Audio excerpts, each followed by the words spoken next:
rester avec nous sur le chemin vers la maturité. Ce plateau a la grande mission de vous faire découvrir les contenus des livres chrétiens pour votre édification spirituelle. Actuellement, nous sommes en train d'être instruits par les livres Démons et délivrance, écrits par le serviteur de Dieu Claude Payan, sélectionné pour vous par Dr Jonathan Batso et l'évangéliste Léo Siahava. La lecture des grâces Mouyissa. Dans la première partie, nous avons vu du 1er jusqu'au 7e chapitre que nous vous recommandons de suivre sur le même plateau. Aujourd'hui, nous nous attaquons à la seconde partie qui va du 8e chapitre et suivant. Chapitre 8. Un chrétien peut-il être habité par un mauvais esprit? Voilà une question qui a fait couler beaucoup d'encre dernièrement. Je me rappelle une pastorale où le sujet fut abordé. Nous nous sommes retrouvés séparés en deux camps bien distincts. La moitié affirmait qu'il était impossible qu'un chrétien ait un esprit, tandis que l'autre moitié affirmait le contraire. Quelques livres ont été écrits sur le sujet. Plusieurs essayant de prouver qu'il est anti-biblique qu'un chrétien soit démonisé. D'autres allant jusqu'à affirmer que tout chrétien a besoin d'être délivré d'un ou de plusieurs esprits. On a vu fleurir pendant une période toute une catégorie de ministères de délivrance des plus bizarres. Qu'en est-il exactement? La réalité se trouve encore dans l'équilibre. C'est un tort de déclarer que tout le monde est habité par un ou plusieurs démons. Mais il est aussi faux d'affirmer qu'un chrétien ne peut être habité. Un chrétien peut être habité par un esprit impur. Cela n'a rien d'antibiblique. Cela s'explique très bien par la Bible. On peut le croire sans pour autant tomber dans les déséquilibres et se mettre à voir des démons partout. Ceux qui pensent qu'un chrétien ne peut avoir un esprit raisonnent en se disant que si un homme né de nouveau est devenu le temple du Saint-Esprit, il n'est pas possible qu'il abrite à la fois le Saint-Esprit et un démon. 1 Corinthiens 6, verset 19. Si le fait de devenir le temple du Saint-Esprit faisait que chaque recoin de ce temple devienne automatiquement saint, un chrétien ne pourrait plus non plus être malade ou même avoir des mauvaises pensées. Or, nous n'allons pas dire à un chrétien malade que cela montre qu'il n'est pas réellement né de nouveau.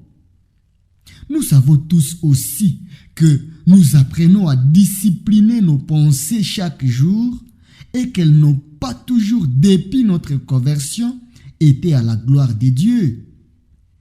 De même, un chrétien peut avoir encore un esprit en lui et cela fait partie du travail de sanctification de son être que de s'en débarrasser.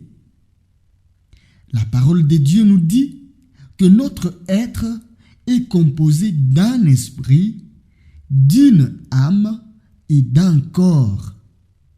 1 Thessaloniciens 5, verset 23. L'esprit devient nouveau, sanctifié lors de la nouvelle naissance. L'âme, elle est restaurée progressivement et le corps doit être discipliné. L'Esprit de Dieu est dans notre esprit et veut rayonner et influencer à partir de là l'âme et le corps. Notre esprit est rendu saint immédiatement. L'âme et le corps sont sanctifiés de jour en jour. Il est impossible qu'un chrétien soit habité par un démon dans son esprit. Le jour où cela arrive, il n'est plus chrétien. Cependant, un démon peut habiter le corps ou l'âme, cendre des personnalités et des émotions d'un enfant de Dieu. Nous avons déjà parlé du temple. C'est en effet la meilleure comparaison à faire pour comprendre les processus de démonisation des chrétiens. Le temple s'est composé de 3 parties distinctes. Comme nous venons de le voir pour l'homme, il y avait le Saint des Saints, où rien d'impur ne pouvait entrer. Il y avait le parvis intérieur, où seuls les Juifs pouvaient entrer, et le parvis extérieur, où tout le monde pouvait entrer. C'est là que Jésus chassa les vendeurs. Ézéchiel 40. Certains chrétiens, authentiquement nés de nouveau, peuvent avoir besoin d'être délivrés de quelques vendeurs ou de quelques faux juifs résidant dans ces 2 parties, l'âme et le corps. Le fait que nous croyons ces choses ne veut pas dire que nous approuvons le travail de tant de personnes qui chassent et mangent du démon à longueur de journée. Ces personnes confondent les œuvres de la chair avec les démons. Il y a divers degrés quant à l'onction de Satan dans la vie d'un enfant de Dieu.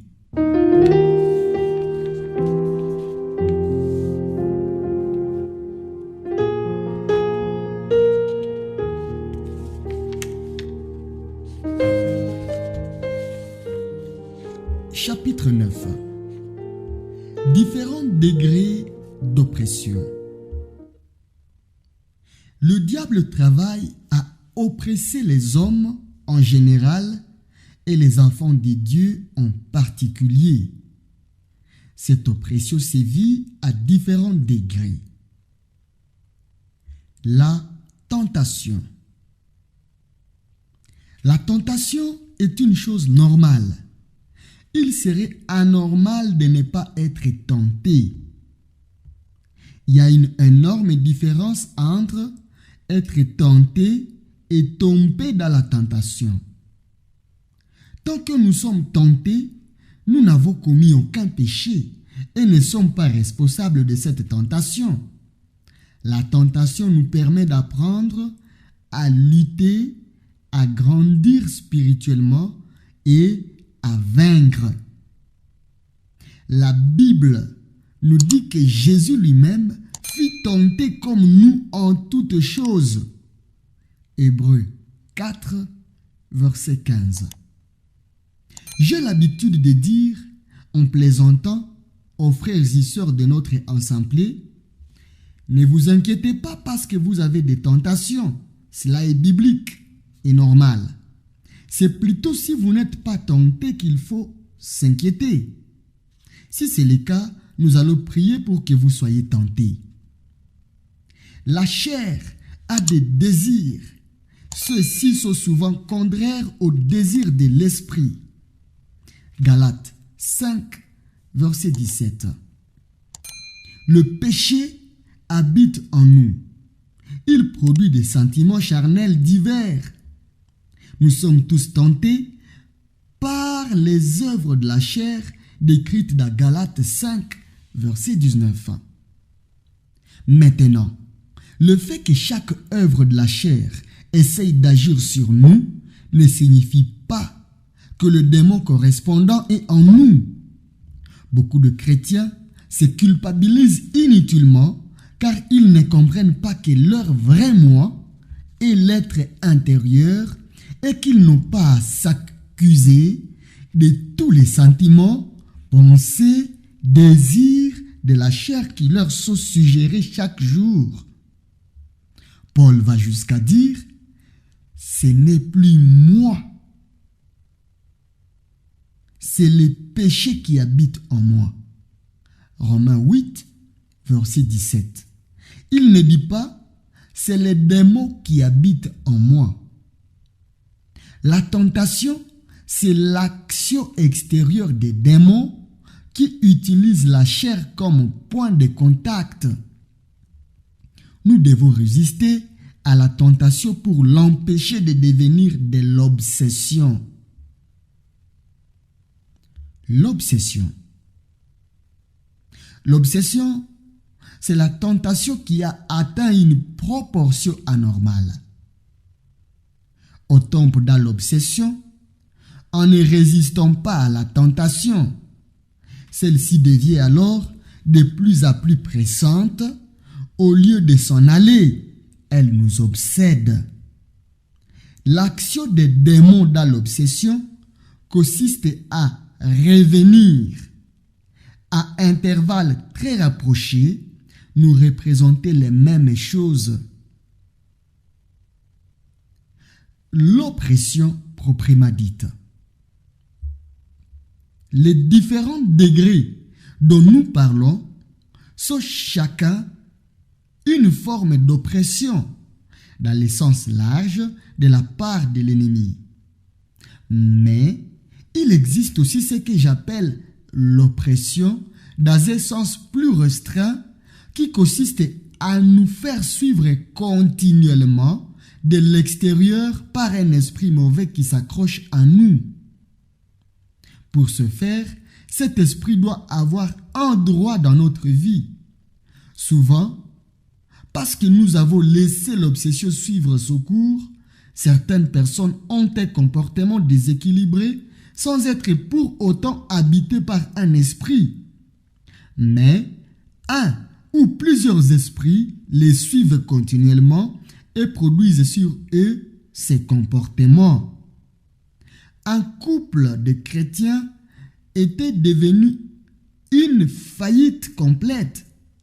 Le mari s'est mis à prier le Seigneur pour y voir plus clair et eut soudain une vision. Il y vit un démon qui s'éteignait entre lui et sa femme, et bras tendus de chaque côté des conjoints comme pour les séparer. La démonisation. L'expression est plus exacte que possession, qui est trop fort pour rendre vraiment le sens des termes grecs employés dans le Nouveau Testament. Le mot possession sous-entend la domination totale de Satan sur une personne, ce qui n'est pas possible pour un chrétien. Le mot démonisation correspond mieux aux différentes expressions du grec pour décrire la présence d'un esprit impur dans une personne. La démonisation, c'est l'habitation d'une personne par un ou plusieurs esprits impurs. Lorsqu'une personne demeure trop longtemps dans l'oppression, elle ouvre au bout d'un moment la porte à des démons pour rentrer en elle et la tourmenter. L'oppression devient alors intérieure. Nous avons vu qu'un chrétien ne peut avoir des démons dans son esprit. Lorsqu'une personne est démonisée dans son esprit, alors les termes possession s'adaptent mieux. La possession. La possession se rapporte à des cas poussés de démonisation, tel l'homme de Gadara, Marc 5, verset 15. Ces démons font leur demeure en grand nombre, une légion dans le cas du jeune homme de Gadara, ce qui équivaut à 2000 ou plus dans le corps, l'âme et l'esprit d'une personne. Pour que des démons rentrent dans l'esprit d'un chrétien, il faut qu'il ait d'abord convaincu de ne plus vouloir de Christ dans sa vie de blasphémer le Saint-Esprit ou encore de retourner sans retenue dans une vie de péché. C'est un cas extrême mais réel. On ne peut plus parler alors des chrétiens, de repentance, car outrage a été fait à l'esprit de la grâce. Hébreux 10, verset 29. La notion même de repentance devient étrangère à la personne.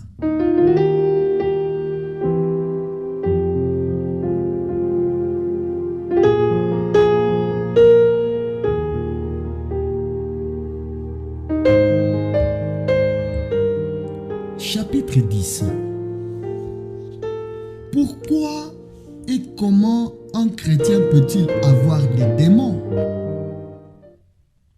Il est important en effet de pouvoir répondre à ces questions. Il nous faut pour cela discerner deux temps et deux possibilités. 1. Un chrétien peut avoir gardé en lui un démon qui se trouvait là avant sa conversion. La question est, pourquoi n'est-il pas parti? 2. Un chrétien peut, à cause de son comportement, se retrouver habité par un démon, alors qu'il n'en avait pas auparavant, ou alors qu'il avait été délivré. Lorsque nous venons à Christ, nous commençons à rentrer dans la terre de Canaan. Nous devons prendre totalement possession de celle-ci. Nous devons en chasser les habitants, les fausses conceptions du passé, les mauvaises habitudes et les démons éventuels. Nous l'avons déjà mentionné, la nouvelle naissance ne nous transforme pas tout entier, mais transforme notre esprit. Notre âme et notre corps sont cette terre de Canaan qu'il nous faut nettoyer, discipliner, etc. Si beaucoup de gens pensent qu'un chrétien ne peut avoir des démons, c'est parce qu'ils ont une fausse idée de la nouvelle naissance. Votre corps ne naît pas de nouveau lors de la nouvelle naissance. Votre âme non plus. C'est pourquoi il est question de deux sanctifications dans la parole. Celle qui s'accomplit dans notre esprit en une fraction de seconde lorsque nous acceptons Jésus-Christ pour le pardon de nos péchés et qui fait qu'aucun mauvais esprit ne peut demeurer dans notre esprit, et celle qui est progressive, journalière et qui consiste, entre autres, à chasser les mauvais esprits éventuels demeurant en nous. Il est vrai que nous sommes visités de différentes manières lorsque nous naissons de nouveau. Certains sont guéris d'une infirmité à l'instant où ils donnent leur vie à Christ. D'autres sont baptisés du Saint-Esprit. D'autres ont une vision. D'autres encore sont instantanément libérés de toute puissance démoniaque. On voit des sorciers, des personnes qui ont touché au plus grave péché, être instantanément délivrés à leur conversion. Mais cela ne se passe pas pour tous de la même manière. Il n'y a pas de règle absolue. Plusieurs ne sont guéris et délivrés que par la suite. L'apôtre Paul nous dit de ne pas donner accès au diable. Éphésiens 4, verset 27. Jean déclare que le chrétien qui sait se garder lui-même, Satan ne le touche pas. 1 Jean 4, verset 18. Jacques et Pierre nous disent de résister à Satan. Jacques 4, verset 7. 1 Pierre 5, verset 9. Si je retourne à une vie de péché, je m'ouvre aux puissances des ténèbres.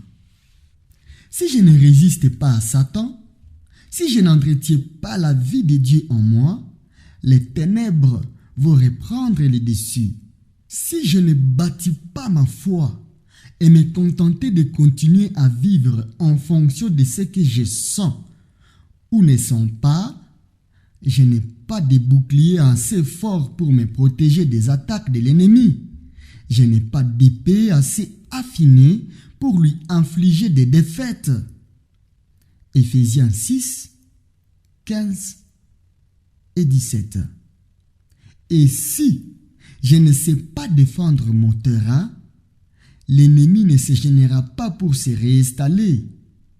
La Bible dit en effet, lorsque l'esprit impur est sorti d'un homme, il va dans des lieux arides pour chercher du repos. N'en trouvant point, il dit, je retournerai, c'est-à-dire je seillerai dans ma maison d'où je suis sorti. Et quand il arrive, s'il la trouve balayée et ornée, alors il s'en va et il prend 7 autres esprits plus méchants que lui. Il entre dans la maison, s'y établissent, et la dernière condition de cet homme est pire que la première. Luc 11, 24 à 26.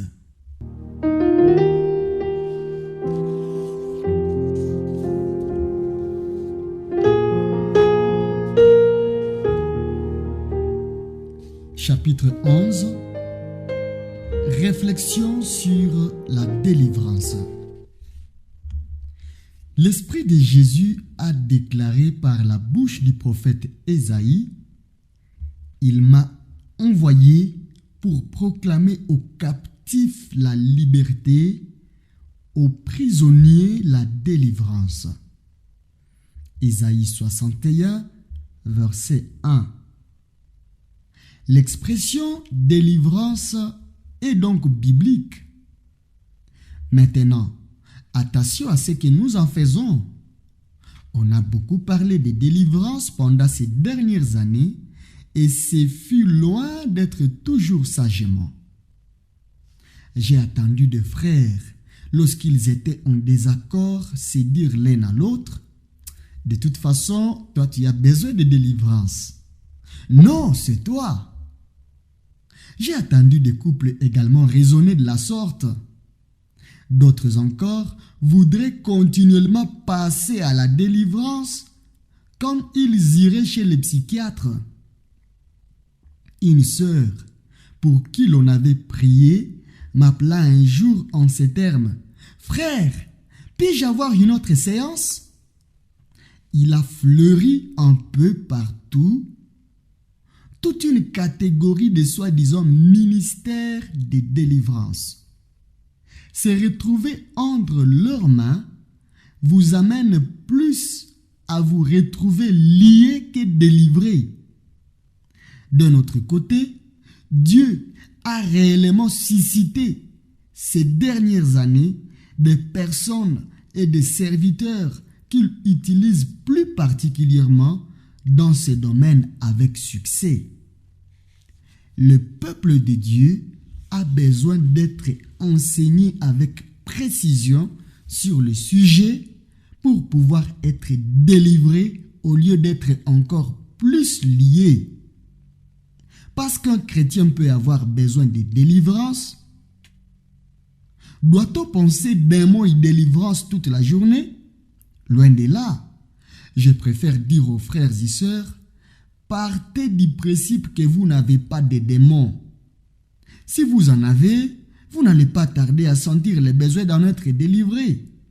Par contre, si vous n'en avez pas, mais que vous pensez sans arrêt, j'en ai pas, vous risquez de vous en trouver là où il n'y en a pas.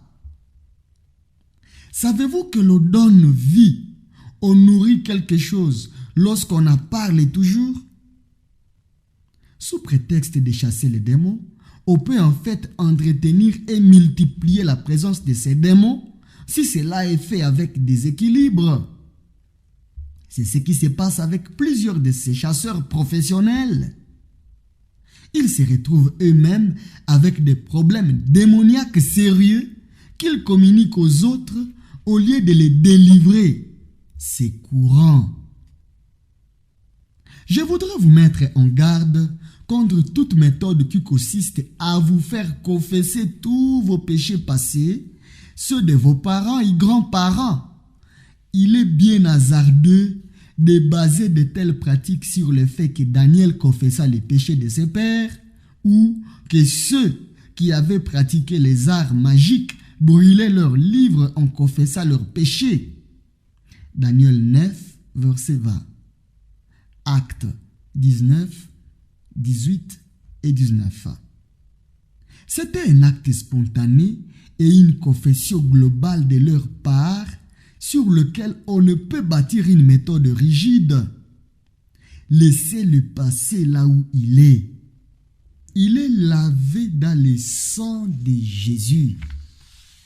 Il est vrai que Satan va essayer de continuer à vous lier par des péchés passés, ceux de vos ancêtres même. Le Saint-Esprit peut nous conduire à des confessions spontanées, mais la victoire ne se ressaisit pas à travers des confessions détaillées et un travail d'introspection. En confessant systématiquement les choses passées, vous faites plutôt les jeux de l'ennemi, puisqu'il est celui qui ramène les erreurs passées. La victoire se saisit en réalisant votre autorité. Je connais plusieurs personnes qui se sont trouvées au milieu de ces fameuses séances de délivrance que pratiquent certains. Un frère déclarait: on m'a chassé tous les démons possibles et inimaginables. Je ne savais plus trop ce qu'il m'arrivait. Mais aucun démon n'est sorti pour autant.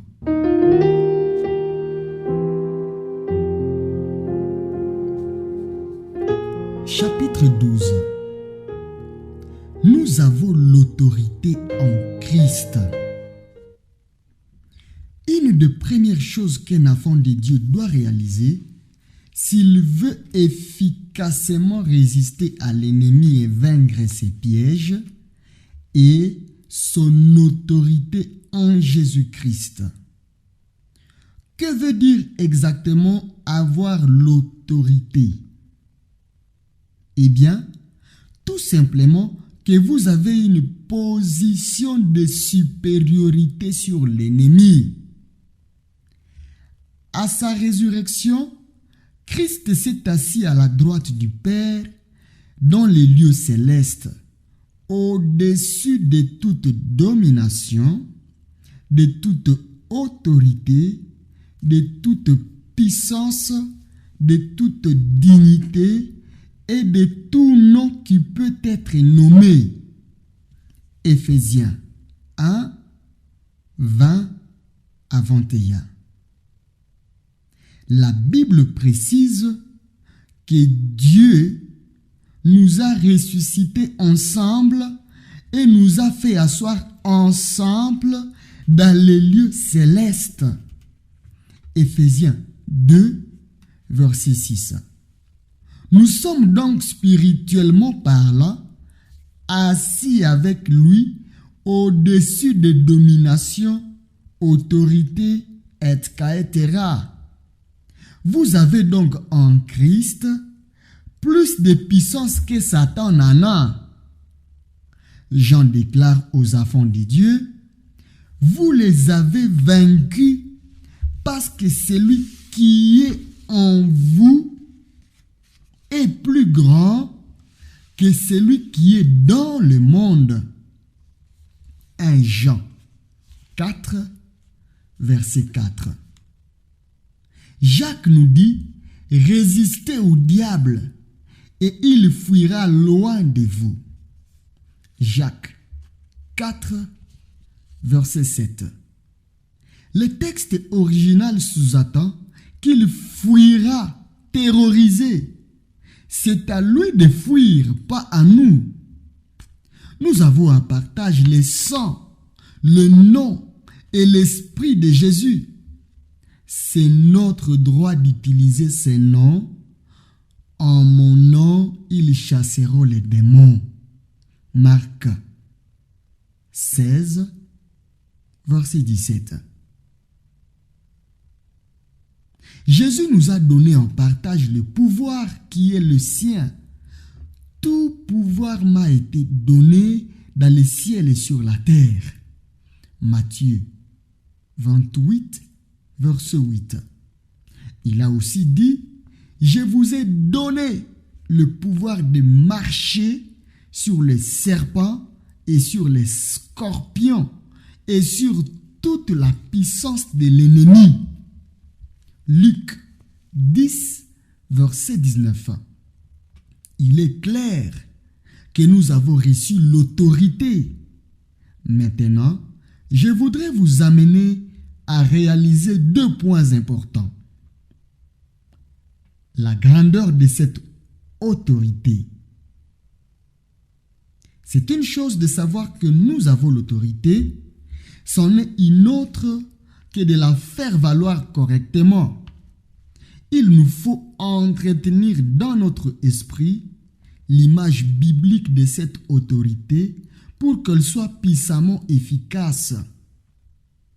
Si vous imaginez que Satan vous arrive à la taille, vous faites erreur. Si vous imaginez qu'il vous arrive au genou, vous faites erreur. Et c'est cette puissance qu'il aura, car c'est celle que vous lui donnez dans votre esprit.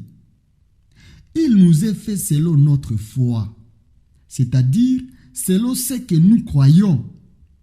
Si vous imaginez que l'adversaire vous arrive au talon, c'est mieux, mais vous êtes toujours dans l'erreur.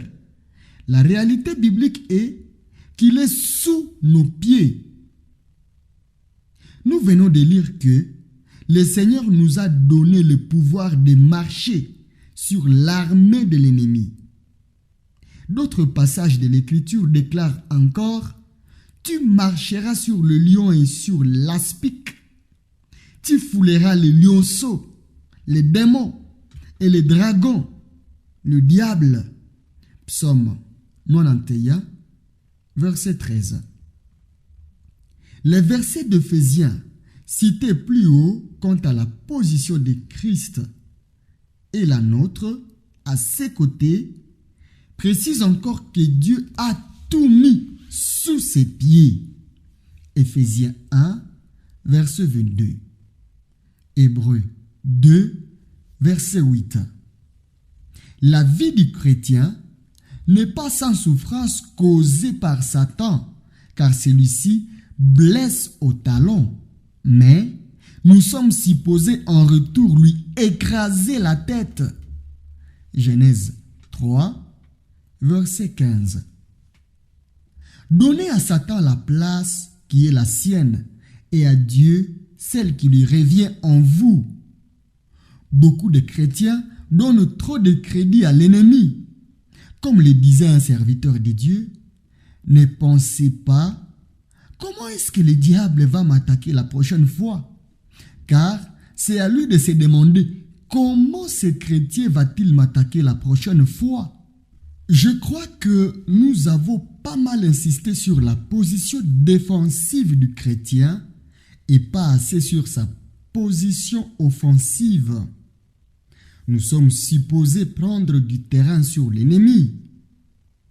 Celui-ci est supposé avoir du fil à retordre avec nous et trouver une véritable armée en face de lui.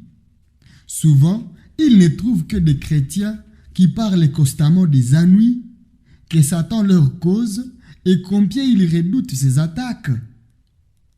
La Bible dit « Je poursuis mes ennemis et je ne reviens pas sans les avoir exterminés. » Psaume 18, verset 38. Tout le psaume 149 nous montre également en quoi consiste la manifestation de l'autorité des enfants de Dieu, lier et abattre l'adversité. Oui, Nous avons une autorité puissante en Jésus-Christ. Jésus a dit, « Tout ce que vous lierez sur la terre sera lié dans les cieux. » Matthieu 18, verset 18. Cette autorité appartient au chrétien qui a besoin de délivrance comme à celui qui n'en a pas besoin. Voilà peut-être un fait nouveau pour certains. On nous dit souvent dans ces enseignements extrêmes sur la délivrance qu'on ne peut mettre son autorité en action tant que l'on n'est pas délivré. Lorsqu'un homme naît de nouveau, il naît de l'esprit. Il reçoit en lui l'esprit de Dieu vivant. C'est de cet esprit dont il nous est dit qu'il est plus grand que celui qui est dans le monde. Le chrétien qui est habité par un esprit mauvais n'en est pas moins habité par l'esprit le plus puissant qui existe, le Saint-Esprit. La Bible dit encore, « Si quelqu'un dit à cette montagne, ôte-toi de là et jette-toi dans la mer, et s'il ne doute point en son cœur, mais croit que ce qu'il dit arrive, il le verra s'accomplir. » Marc 11, verset 22. Où que se trouve la montagne, le problème autour de vous ou en vous, cela ne change rien dans la puissance de la parole de Dieu. Lorsque Jacques dit de résister à Satan, il s'adresse à tout le chrétien démonisé ou pas. Il n'est pas beau de diminuer l'importance de la volonté par des raisonnements du genre « puisque tu n'es pas délivré, tu ne peux ceci ou cela ». La volonté de l'homme est tellement puissante que Satan fait tout ce qu'il peut pour placer celui-ci dans des états seconds par les drogues, l'alcool, l'enseignement de certaines sectes, etc., qui tendent à annihiler cette volonté. Plus je réfléchis à cela, plus je me dis que ce fut une erreur de supporter certaines choses de certaines personnes, de leur imposer moins qu'aux autres, sous prétexte qu'elles n'étaient pas encore délivrées.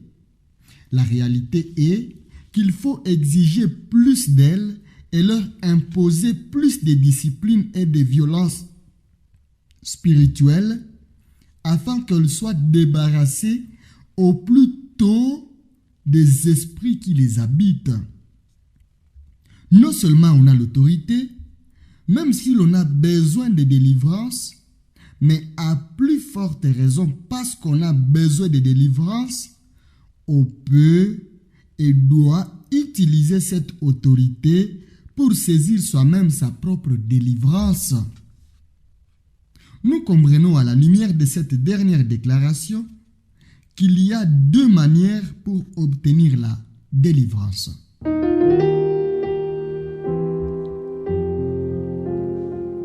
Chapitre 13. La vraie délivrance. Le fait que je crois qu'un chrétien puisse avoir besoin de délivrance ne veut pas dire que je vais suivre dans ces chapitres l'itinéraire des temps des personnes et serviteurs qui croient la même chose. Je ne vais pas vous dire maintenant que pour que la délivrance ait lieu, il vous faut à tout prix faire une cure d'âme. Je ne vais pas vous dire qu'il vous faut confesser tous vos péchés passés au fur et à mesure qu'ils vous reviennent. Les péchés de vos parents et grands-parents, qu'il faut que quelqu'un vous délie, etc. À cela, pour une bonne raison, je suis totalement contre ces manières d'agir et pense qu'elles servent plus souvent le diable que Dieu. La cure d'âme à laquelle je crois est celle qui est naturelle. Une personne vous ouvre son cœur et vous confesse certaines choses et Dieu vous permet de lui apporter les réponses à ses problèmes. Je suis contre cette forme d'introspection, d'ingérence dans la vie des gens, des méthodes qui consistent à les faire parler, ramener les détails de leur passé, etc. Je crois que Dieu peut aider une personne en l'amenant à confesser certaines choses du passé, mais pas parce que cette personne n'a pas réalisé, soit que ces choses étaient vraiment un péché, soit que Dieu lui a déjà pardonné.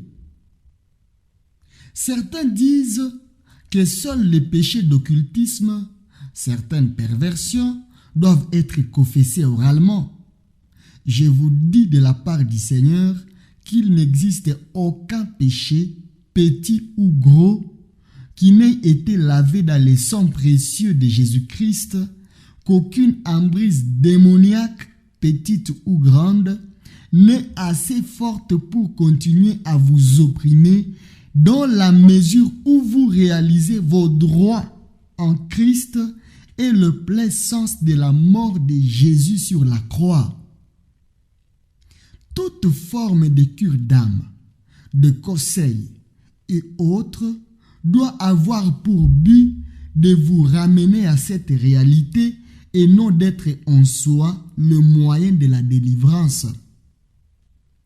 Quelqu'un me disait, moi j'en ai pour un moment à être totalement libéré, car mes parents ont beaucoup touché à l'occultisme. Une femme ayant un soi-disant ministère de délivrance disait à des amis à moi, nous allons devoir travailler pendant 2 ans pour la délivrance totale. Comme disait quelqu'un, la porte de la prison est ouverte. Et qu'est-ce que vous attendez pour sortir?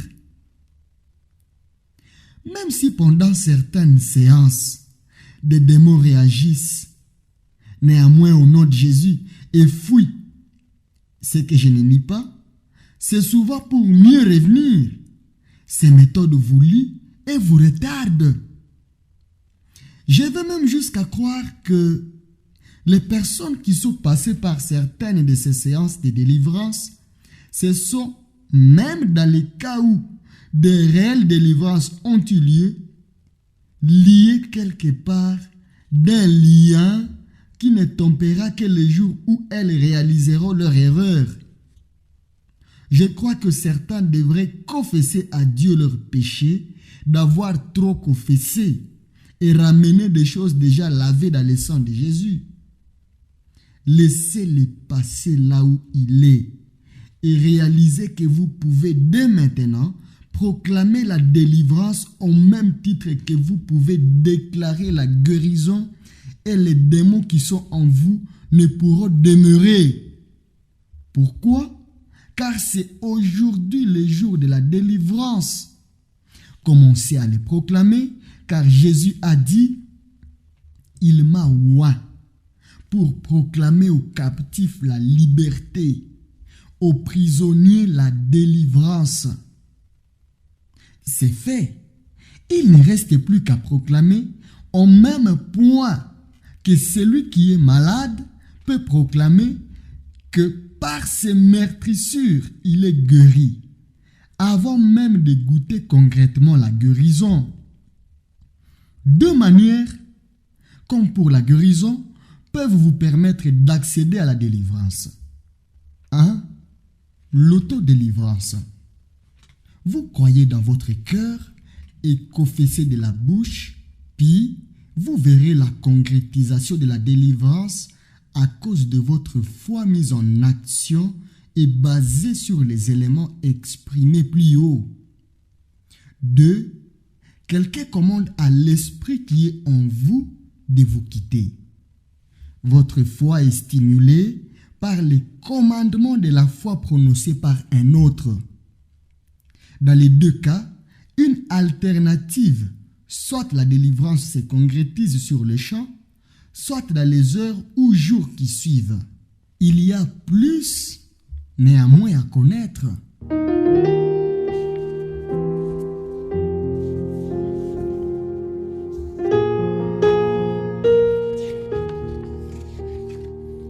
chapitre 14. Plus à savoir, nous venons de voir l'état d'esprit qui doit nous servir de fondement pour la délivrance. Avant de chercher toutes sortes de révélations, de faire dépendre toute délivrance des pratiques particulières, nous devons être dans la foi et rester attachés aux affirmations de l'Écriture sans les compliquer inutilement. Mais maintenant, il est vrai que selon les cas, les choses peuvent être plus complexes. La délivrance peut demander plus que la foi et un raisonnement simple basé sur le don par Christ de son autorité à l'Église. Dans certains cas, en effet, pour que cette autorité puisse être effective, il va falloir faire certaines choses, recevoir certaines révélations. Jésus a dit à l'homme dont le fils était lunatique, « Cette sorte de démon ne sort que par la prière et par les jeûnes. » Matthieu 17, verset 21. Plusieurs enseignements sont attirés de ces versets. Il y a plusieurs sortes de démons déjà vus. Et certains de ces démons ont plus de mal à sortir que d'autres. Il faut joindre à notre foi et autorité une certaine dose de jeûne et de prière pour que ces démons partent. Le mieux, de toute façon, est d'être un homme de jeûne et de prière, qui prie et jeûne régulièrement pour être toujours prêt pour chasser cette catégorie de démons. B. Le cas du démoniaque de Gadara nous montre encore d'autres réalités. Nous voyons que Jésus demande au démon son nom et son nombre. Il s'avère ici que les deux choses n'en forment qu'une, puisque légion équivaut à 2000. Luc 8, 26 à 39. Si on lit bien ces passages, on se rend compte que Jésus ordonnait aux démons de sortir et qu'ils ne sortaient pas dans un premier temps, quoique terrorisés. Verset 29. Mais une fois que le nom et le nombre sont connus, les démons quittent alors le corps du Gadarénien. Plusieurs enseignements à tirer ici aussi. Certains démons ne sortent que lorsque leur nom ou leur nombre est révélé. Dans les cas de forte possession, c'est un démon qui possède la personne, qui tient la place, et c'est avec celui-ci personnellement qu'il faut avoir affaire. Les autres partiront avec lui. C'est la Bible parle des dons de parole de connaissance, dons de discernement des esprits. 1 Corinthiens 12, le verset 8. Ceux-ci sont des outils que l'Esprit de Dieu utilise pour aider à ce que, selon le cas, la délivrance se concrétise plus rapidement par les dons de discernement des esprits. On peut voir littéralement le ou les démons face à face, car notre vue sur le monde des esprits s'ouvre alors. Par les dons de parole de connaissance, très souvent confondus avec les dons de discernement, on peut recevoir directement le nom du ou des esprits à expulser. À travers ces dons, on peut aussi recevoir la révélation sur un fait qui remonte à l'enfance, parfois, et qui va aider dans la délivrance d'une personne. Car Satan essaye de s'accrocher à tout, au péché caché, aux blessures non guéries du passé, au non-pardon, etc. Souvent, la délivrance ne peut se faire car Satan a encore une prise trop forte dans la vie d'une personne. Il faut faire disparaître d'abord la prise, fermer la porte par laquelle il passe. Ces portes peuvent se fermer par un entretien avec la personne suivi de la prière. Mais lorsque les dons de révélation sont en action, les choses vont plus vite, s'accomplissent avec plus de force. Des choses enfouies très profondément peuvent être ramenées à la surface par le Saint-Esprit. Certaines personnes sont plus sointes que d'autres pour être utilisées dans le domaine de la délivrance. On ne peut pas dire qu'il soit question dans l'Écriture d'un ministère de délivrance. Mais il est vrai que Dieu peut spécialiser certains dans ce domaine, plus que d'autres, et il le fait. Tout cela est vrai. Nous encourageons seulement à être très prudents, car les apprentis sorciers ne manquent pas.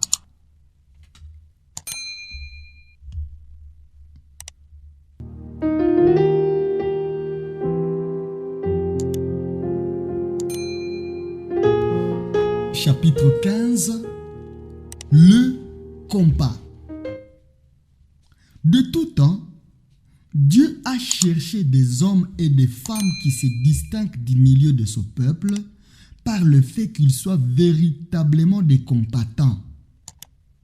Dieu a au départ appelé tous ses enfants à être des vaillants guerriers.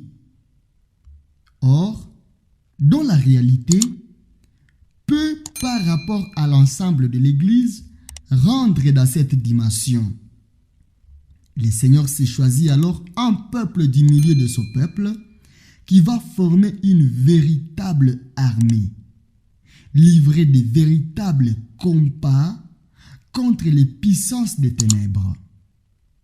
Car nous n'avons pas à lutter contre la chair et le sang, mais contre les dominations, contre les autorités, contre les princes de ce monde de ténèbres, contre les esprits méchants dans les lieux célestes. Éphésiens 6, verset 12. Il est nécessaire pour beaucoup de chrétiens de développer un état d'esprit de combattant. Pour cela, il faut prendre conscience de plusieurs choses concernant les combats spirituels. Le combat est réel. Combien nous avons du mal à prendre conscience de la réalité du monde spirituel et de réaliser qu'il est encore plus concret que le monde matériel. Le Saint-Esprit, les anges et nous-mêmes sommes engagés ici-bas dans un combat contre le diable, ses démons et les hommes qui sont manipulés par eux. C'est un combat à mort. Le diable veut vous tuer spirituellement et physiquement. Il n'a aucun sentiment, aucune pitié. Vous êtes ce qu'il est le plus dans l'univers. Il cherche votre faille pour vous faire tomber dans le péché, vous frapper par la maladie, par le manque d'argent, éloigner vos enfants de vous, etc. Par conséquent, nous devons être animés d'agressivité à son égard. Le chrétien a donné trop longtemps l'image d'un être mou et faible. Cette image, qui correspond malheureusement souvent à la réalité, n'a rien à voir avec ce que fut Jésus, notre modèle, ni avec la volonté de Dieu pour nous.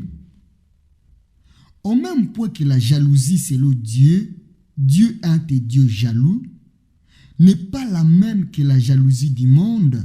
L'agressivité selon Dieu est différente. Dieu est un attaquant. Sous son commandement, les Hébreux ont envahi la terre de Canaan, détruit ce qui est impur, pris possession des lieux, etc.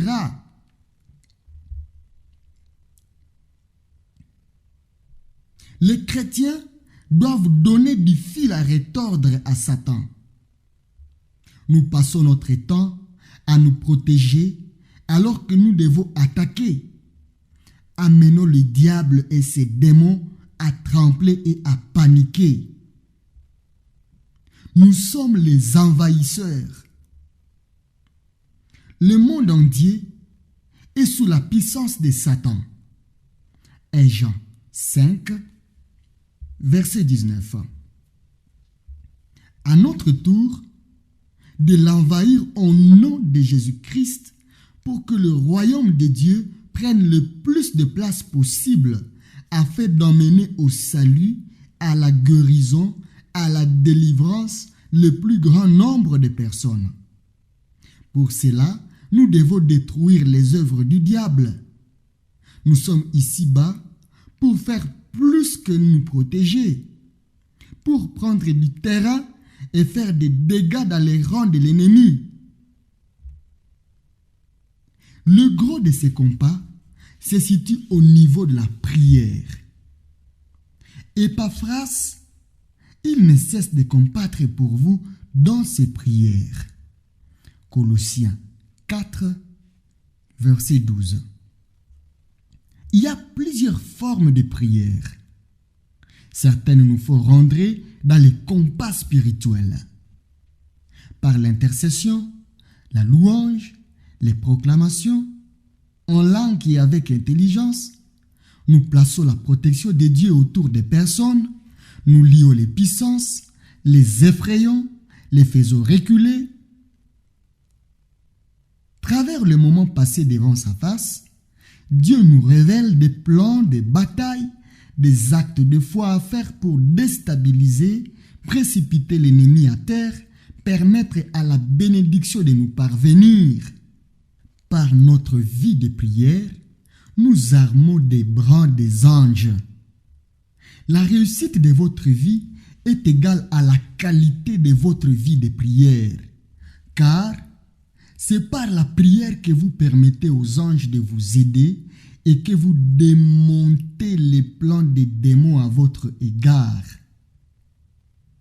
Si nous nous engageons à devenir un combattant pour Christ, nous devons avoir notre vie en règle. Car l'ennemi s'attachera à toute prise qu'il pourra trouver. Beaucoup sont trop engagés sur le champ de bataille pour qu'on ne leur tire pas dessus à bout portant et pas assez protégés pour éviter les balles. Apprenez à connaître les ruses et à voir arriver de loin les traits afflammés de Satan. Éphésiens 6, 11 et 16. Ceux-ci ont pour nom certains sentiments. Quand vous vous fiez à ce que vous sentez, vous n'irez pas loin. La culpabilité, la convoitise, la lassitude, les découragements, etc. 3. Plus particulièrement, faut tromper les enfants de Dieu et les serviteurs de Dieu. L'orgueil, l'amour de l'argent, le sexe. Dieu met à notre disposition des armes pour nous garder de ces choses. Revêtez-vous de toutes les armes de Dieu afin de pouvoir tenir ferme. Verset 11. Revêtez-vous de l'armure de Dieu. Éphésiens 6, 14 à 18. Celle-ci se compose d'armes défensives et d'armes offensives qui nous permettent de mener la lutte en plusieurs temps. J'en distingue 3 que je vous encourage à méditer. Les 3 temps de la lutte. Le premier, résister. 1 Pierre 5, 9. Jacques 4, 7. Si nous résistons à l'adversaire avec foi, nous avons la promesse qu'il fuira. Mais sa fuite ne suffit pas. Deuxième temps, attaquer ou contre-attaquer. Jésus a envoyé ses disciples avec la mission de chasser les démons. Ils n'attendaient pas toujours qu'ils se présentent pour les affronter. Troisième temps, détruire et partager les dépouilles. Combien de choses réapparaissent dans la vie des chrétiens parce qu'on n'est pas allé jusqu'au bout. On n'a pas donné les coups de grâce aux démons. Psaume 18, 38 à 39. Nous sommes enfants de Dieu, notre Père, mais aussi soldats dans l'armée de l'Éternel, notre général. 2 Timothée 2, verset 3.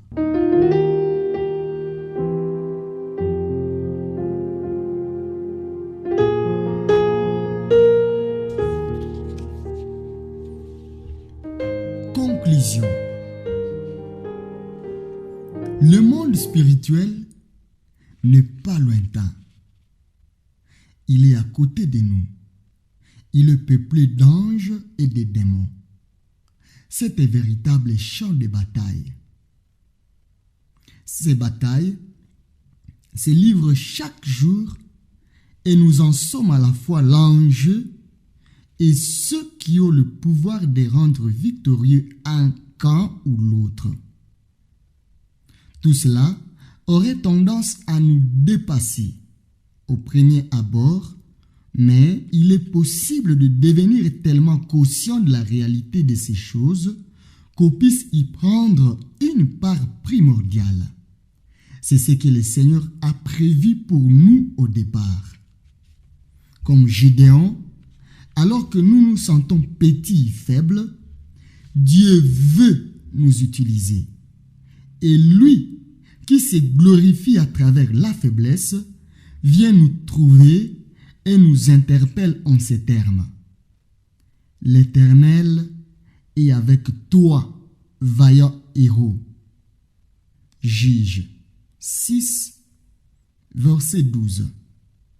Oui, il y a des galops à gagner dans le monde spirituel, car il y a des captifs à libérer sur cette terre, des bénédictions à débloquer, le royaume de Dieu à faire avancer.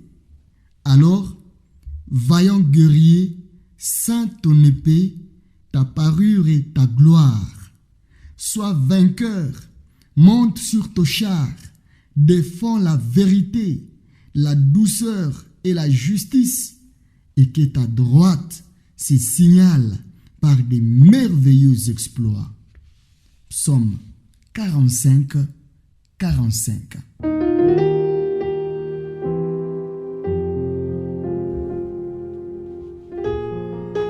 Merci d'avoir suivi cette capsule.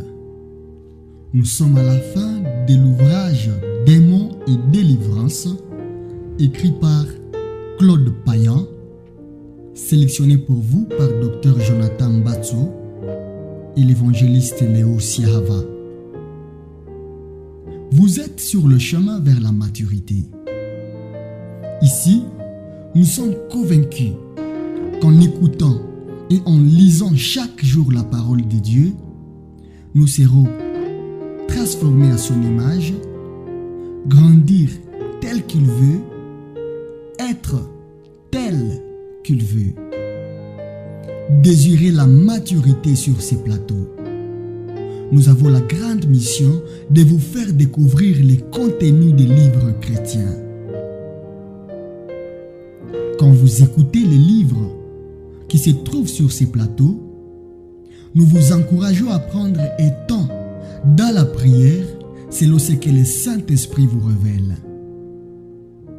Merci de prier pour notre équipe et merci de prier pour tous ceux qui écoutent ces éléments audio. Nous avons hâte d'écouter les témoignages des vies transformées par l'écoute de l'Évangile. À toutes et à tous, grâce et shalom.